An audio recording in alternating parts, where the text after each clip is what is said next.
So, I'm not sure if this is the beginning or the end, it doesn't matter, but okay, my name's Bruce, and thank you very much for watching. Thank you. You know, I've had a bit of a milestone recently. There's been a turnover of, goodness gracious, more than I ever in a million years thought would happen. I didn't think any of this would happen, but the channel has about 500 subscribers. I want to make a little bit of an apology. If you're a new subscriber and you subscribe because you saw a video about a great electric car trip that we took, we traversed northern Ontario in the freezing cold, and if that's what brought you to the channel, and you thought you're going to see a bunch of videos about cars and such, I'm sorry. That's kind of not what it is. But today I'm talking about housing. Because there's a housing crisis in North America, and really there's a housing crisis in the world. And I've kind of a bit of a revision on my thinking on housing. And I used to think, I still do, I used to make an oversimplification and say more housing is better, without equivocation that more. Without regard to any of the fine print, really, more is better, but that's too simple. There is fine print, and there's a finite box that's available of labor because we do not have enough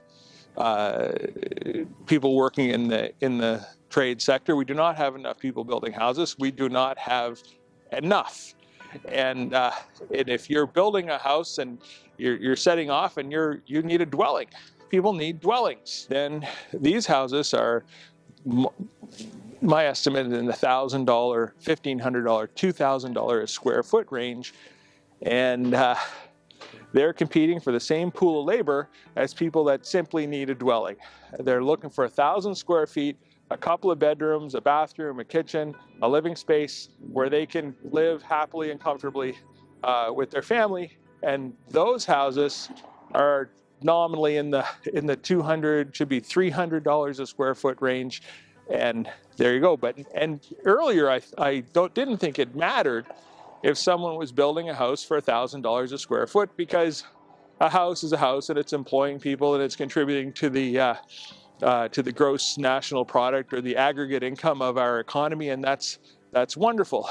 But we now have this shortage of labor, a shortage of places to build a house, kind of, and it's creating a problem because we have a shortage of houses. I recently got more viewers on this channel than I ever in a million years thought I'd get, and there's a demographic. The demographic is that it's guys like me, folk like me. I wish for. I'm grateful for anyone that happens to watch, but and I said before, the reason I do this is because it gives me a little bit of fulfillment. But if you're a person like me, and we're in this together, okay? We're in this idea of shortage of houses, a shortage of the current challenges that are facing our world are solved cooperatively, okay? And sometimes you have to cooperate with people that we might find difficult. That's okay. And the measure of the skill of a person is your capacity to manage difficulty. Manage difficulty. So if I said before that if I had a wish for 2024, it would be to end strife and conflict, and I admit that that's naive. But here I am, 2024. There's a housing crisis I'm talking about. I'm not offering at this exact second a palatable solution other than to focus your democratic energy on candidates who, at least at a minimum, recognize that there is a problem and that the problem is complex. And if your candidate happens to be suggesting that the problem is simple and that they have a magical solution, well, I would suggest that your candidate is ill-suited to the task, because the housing crisis has many facets. There's a shortage of skilled labor. There's in a lot of ways there's a shortage of capital, in a lot of ways, there's a shortage of materials, which is related to the shortage of labor. And one thing that exists is there's there's a paucity of ideas, where the idea of a house or a dwelling has expanded to or contracted to be singularly a single family detached house. And I'm sitting standing in the midst of single family detached houses that are absolutely beautiful. And these are, I assure you, well-made and comfortable homes. But everyone needs a place to live. And not everyone thinks when they wake up in the morning that what they need is, 5 bedrooms, 2 laundry rooms, 6 bathrooms, and a place for the servants. So let's get after it. Let's cooperatively forge a path forward. And I don't object to wealth at all. If you follow my earlier videos, I said that the world is driven on the concept of more. It's the human desires and needs that are the engine of progress. They're the engine of economy. That's what begets us the things that we enjoy in our life. It's the fact that we want things and we need things and we work to make that happen. Yes, cooperation. And right now I'm cooperating. It's January. I'm in the middle of a Tony neighborhood. Tony meaning affluence. And someone has thought it'd be a great idea to cooperate by sending out their leaf blower guy to blow leaves because they felt somehow concerned about my making this small video that I enjoy making. I don't know even. I'm not a sophisticated enough person to know how the audio will work out with the leaf blower in the background. And frankly, I'm kind of curious.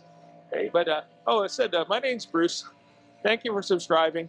If you're one of the recent subscribers that looking for discussions about automobiles, I make videos. I make some videos about cars because I'm a normal guy. Heck, I like cars. And when I was a kid, I like cars, I like planes, I like rockets. And when I was a little boy, I used to go to the library and take out every book they had about planes and rockets and read them all. I thought they were great, totally fascinating. Anyway, that's it. But right now, I'm talking about housing, and that we have a shortage of housing, and we need more housing, more dwellings. We need more dwellings that are suited for families. And I'm pointing out the reality that if you're building the houses that you see around me, in a normal circumstance, that is perfectly A-okay, except now that we have a shortage of labor, we have a shortage of, well, you name it, but mostly it's the labor component that's missing. Then these houses that cost, say, $1,000, $1,500, $2,000 a square foot, they're competing for the same labor as people that are simply wanting to make a comfortable dwelling for themselves. Someone that wants to purchase a house that is affordable on, well, the new definition is it would be affordable on 2 salaries of the household, because generally we have 2 people working, so the combined income is like $140,000. And the idea that with a combined income of $140,000 that you are not able to afford a 1,000 square foot dwelling in a North American urban center is madness. I can't believe it. I'm a little bit shocked. And a logical question that you might have if you're a regular person is there a solution? What can we do? I offer you this solution. The solution is this. Let's place a value on dwellings. Let's recognize the virtue of skilled labor. Let's create a design. Well, the designs exist, but let's build beautiful dwellings that are buildable within a subset of labor that does not require 15 years of education to achieve. And we can do that. That's one thing. Another thing is let's have greater access to capital for people that are wishing to add to the housing supply. And in Canada, our governments are kind of moving in that direction. The federal government has advanced funding for the creation of housing. The provincial government, to a lesser extent, has advanced funding for the creation of housing.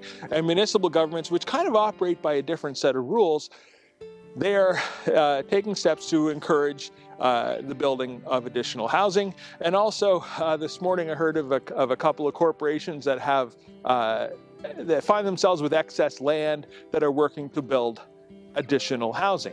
Now, there's a slight negative to the idea of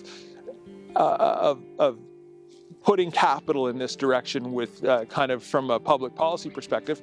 And the negative is that it creates more demand for the very labor that is in shortage. Now, that demand hopefully will be filled by additional people moving into that type of work and developing those skills and participating in the construction of housing. And another way that we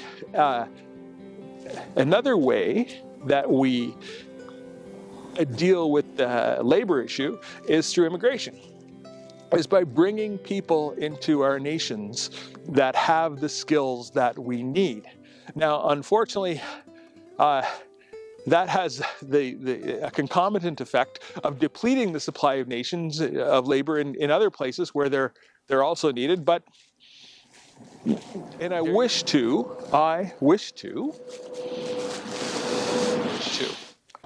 make a confession that I am guilty of building houses that cost $1,000, $1,500, $2,000 per square foot. I've done this. And the houses are gorgeous. I mean, they're beautiful. They're well made. They're fabulous homes. But, geez, maybe I could have been concentrated on a different objective. And really, and that, because in the big macroeconomic, public good thing, we need more houses. I should have just built more houses. Oh, by the way, my name's Bruce. Please subscribe.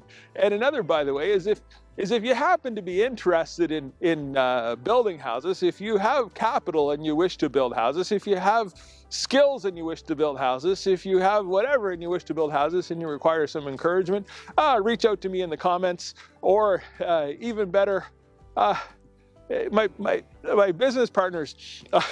This is a kind of an aside story. Is we were embarking on a project one time, and if you've been following this, I'm not the richest guy in the world, and I'm upfront about this. And so I said to my business associates, who are considerably of more means, we're having this through, and they said, "Look, we're behind you 100%. It's not a question. We understand that this project is going to be difficult. We understand this project is going to take a long time, and we are committed to funding this thing up to the last nickel, no matter what it takes, no matter how long it lasts, no matter what, period." And they're dead serious, and they're good to their word. And I'll tell you, there's nothing as empowering as having these people of such commitment in your at your back and assisting you on your journey as you're attempting to really to do I don't want to say to do some good, but to complete this task that was before us and that was going to take years. There you go. Anyway, okay.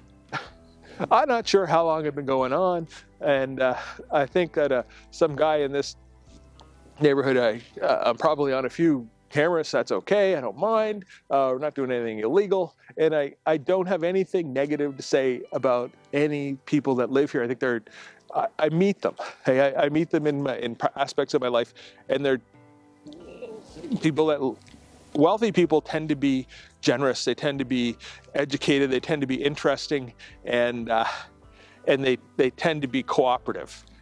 Maybe I'm making a naive generalization, but if you've been following my channel, you know that I let's take the half full glass, because what the heck, it's better than it's better than the alternative. Once again, my name's Bruce. This is my channel. Thank you for watching. Thank you for subscribing. Thank you for tolerating. But really, if we can move someone to this idea of building houses, great. And let's give it a shout out to, I don't watch Mr. Beast's videos, because I don't. I mean, sometimes I do. That's not true. Sometimes I do. But apparently the guy took some money and he built houses.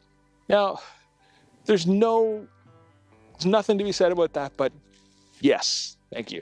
All right? Okay. Once again, my name's Bruce. Thanks a lot. Okay, bye.